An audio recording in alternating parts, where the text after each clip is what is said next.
The Conservative Party of Canada leadership race is well underway, with over 600,000 members signed up and 6 candidates vying for their support.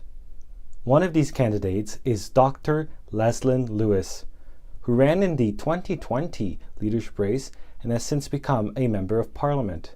Now, the legacy media often likes to ignore Lewis, but we don't. So I went to an event she held at Ottawa's Greenbelt Church to ask attendees some questions, starting with why they are supporting Leslyn Lewis for leader. I've liked Dr. Leslyn since she first appeared on the scene for the first leadership race. I like that she's a woman of integrity, that she honestly answers all questions, that she's not scared and she doesn't run away from things that some people consider political taboo right now. So yeah, I appreciate her honesty, her integrity. I think she's a good, strong candidate. I was happy to come see her 2 years ago when she ran for the leadership. And I'm a political junkie, so I like these events. But I really wanted to hear her message tonight, and I wanted to see how she presented to the crowd and how the crowd received her and how she handled the questions and answers. I think she did really, really well tonight. She's a strong candidate. She has grown a lot as an MP, and I think that she's going to do very well in the leadership vote in September. I'm really excited to endorse Dr. Leslyn Lewis. She brings an enthusiasm and a value set that I think is really needed in Canada. She's poised to take on Justin Trudeau in the general election, and I can't wait to see her stacked up against Justin Trudeau. She brings a humility and a desire to lead this country in a good way. I've been following her quite a bit, and so I came on a couple of weeks after she announced her candidacy because I believe she's principled, I believe she's honest, I believe she's compassionate, and that I believe she has a vision for Canada to restore Canada to at least what it was, and even I think she'll take it to the next level.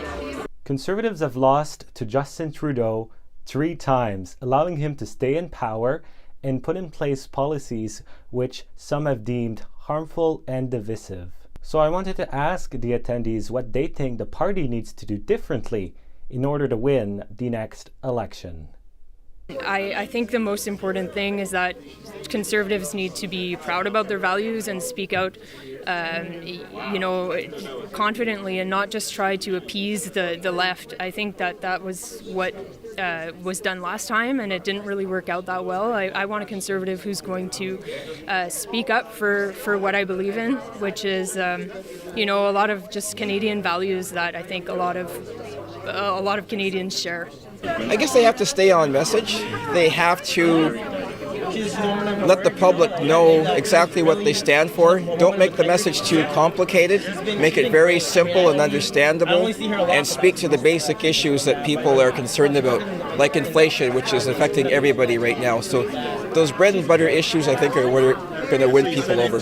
A number of things is just to remain true to who we are as Conservatives, bring forward policies that will make life more affordable for Canadians, and bring forward policies that make Canada the freest country in the world. Well, I think we as Conservatives need to make sure that we're united as a caucus and as a party, and that we're firing on all cylinders, that we get our message across clearly of hope, love, and compassion, exactly what Leslyn's campaign is all about.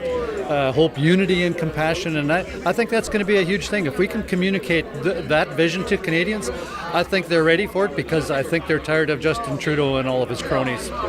Leslyn Lewis is the only pro-life candidate in this leadership race, and legacy media pundits often like to say that the Conservative Party could never win an election with a pro-life platform or leader. So I wanted to ask these attendees how they see Conservatives winning with a pro-life message. I like the way Leslyn talked about it tonight, Dr. Leslyn, in that she talked about the fact that we just need to be able to talk about it honestly and openly, that we can find common ground to talk about. I thought that was a brilliant answer. And as she said, there's a lot of Canadians that are willing to talk about the fact that we don't want sex-selective abortion. A lot of Canadians that don't worry that you can, that Canadians are going to the States because they can't find a doctor here that will abort a 6-month, 7-month, 8-month-old baby. And so they go to the States for a doctor who will do it there. Many Canadians don't realize that, so I think we can have those conversations, and it's okay.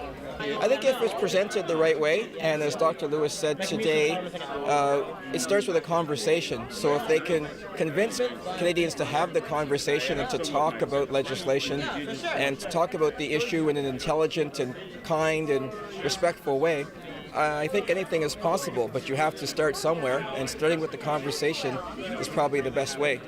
Well, we've never tried it before, so I would say that we look to other countries, we look to the United States. The Republicans are winning, running on a pro-life platform extensively. We look to the UK. Even the UK Conservatives are reducing abortion from 22 weeks down to 20 weeks. So these are things that are winning issues around the world. Conservatives are motivated by these issues and would come out to vote in support of an explicitly pro-life candidate. I think it's a matter of education. I think by far and large, Canadians believe that there is protection for Canada's preborn. And I think when they find out that there's no protection, I think they're actually appalled, and they'd be very willing to have an open and honest dialogue about those issues. I also had the opportunity to interview Dr. Leslyn Lewis, and I asked her some of the questions I had asked the attendees, including what she thinks the Conservatives need to do differently in order to win the next election, as well as how she would convey her pro-life message in light of potential attacks and distortions from the left and the media. Conservatives have failed 3 times to beat Justin Trudeau. What do you think they have to do differently to make sure that he does not get a 4th mandate? I think Conservatives just need to be Conservatives and not be afraid of the issues, be courageous, and put forth issues that are going to advance our country and prosper the nation. Right. The legacy media says that there's no way that Conservatives can win on a pro-life platform. You are the only pro-life candidate in this race. If you were to win, you would likely face a string of attacks from the Liberals, the NDP, and the media, claiming that you want to take away a woman's right to choose. How would you combat that, and how would you be effective in showing and sharing your vision without it being twisted and interpreted the wrong way? I think it's important that you always find common ground between Canadians, and so that's what I look for. I look for policies that unify Canadian, and so all of my policies have encouraged people to have conversations and to find policies that we can all agree on. And there are a number of life policies that the majority of Canadians agree on, and I think that is where we should be as a nation. And that concludes our report on Leslyn Lewis's campaign event.